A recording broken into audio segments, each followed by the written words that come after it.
తెలంగాణ అసెంబ్లీలో కరీంనగర్ సిపి అంశంపై ఎమ్మెల్యే పాడి కౌశిక్ రెడ్డి మంత్రి పొన్నం ప్రభాకర్ మధ్య మాటల యుద్ధం జరిగింది. కౌశిక్ రెడ్డి నిజాలు తెలుసుకోకుండా మాట్లాడుతున్నారని పొన్నం ఆరోపించారు. సభలో వ్యక్తిగత వ్యాఖ్యలు చేయటం సరికాదన్నారు. ఎవరి గురించి అయినా సభలో మాట్లాడాలంటే ముందు నోటీసు ఇవ్వాలని చెప్పారు. కరీంనగర్ సిపి వల్ల మొత్తం ఐఏఎస్, ఐపీఎస్ అధికారులకు చెడ్డ పేరు వస్తుందని ఎమ్మెల్యే కౌశిక్ రెడ్డి అన్నారు. కరీంనగర్ జిల్లాలో కరీంనగర్ సిపి గారు ఇలా పవర్ఫుల్ వెపన్స్ తోని ప్రైవేటు వ్యక్తులతోని ఫైరింగ్ చేయించిండు. AK-47 వెపన్ తోని 10 రౌండ్లు, SLR వెపన్ తోని 10 రౌండ్లు, ఇలా పిస్టల్ తోని 10 రౌండ్లు, మొత్తము 180 రౌండ్లు ఫైరింగ్ ప్రైవేట్ వ్యక్తులతోని సిపి గారి సతీమణి వారి ఫ్రెండ్స్ తోని ఫైరింగ్ చేస్తే బోనాలపల్లి అనే గ్రామంలో ఆ బుల్లెట్లు అన్ని దూసుకపోతే అమృతమ్మ అనే ముసలమ్మకి 186 లక్షల రూపాయలు వసూలు చేసి ఇలా పోస్టింగ్లు ఇచ్చిండ్రు. పెద్దపల్లి గ్రామం పెద్దపల్లి జిల్లాకి ట్రాన్స్ఫర్ చేయలేదు.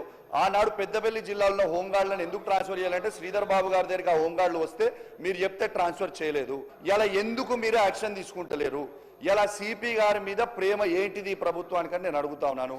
ఇలా ఒక సిపి గారు ఈ విధంగా మిస్యూజ్ చేస్తూ ఉంటే దీనివల్ల చెడ్డ పేరు ఎవరికి అధ్యక్ష?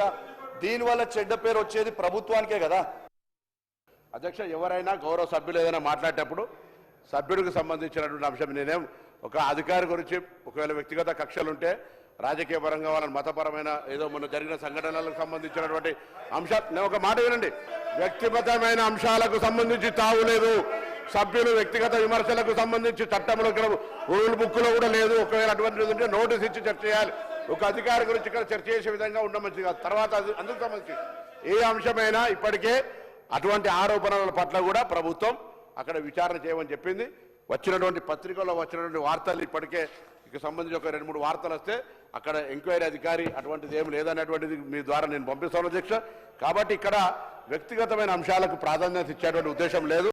డెఫినెట్లీ జరిగిన సంఘటనలు తెలుసు, మతపరమైన ప్రస్తావనలు కూడా తెచ్చినటువంటి పరిస్థితి తెలుసు. కాబట్టి డిమోరలైజ్ చేయొద్దు.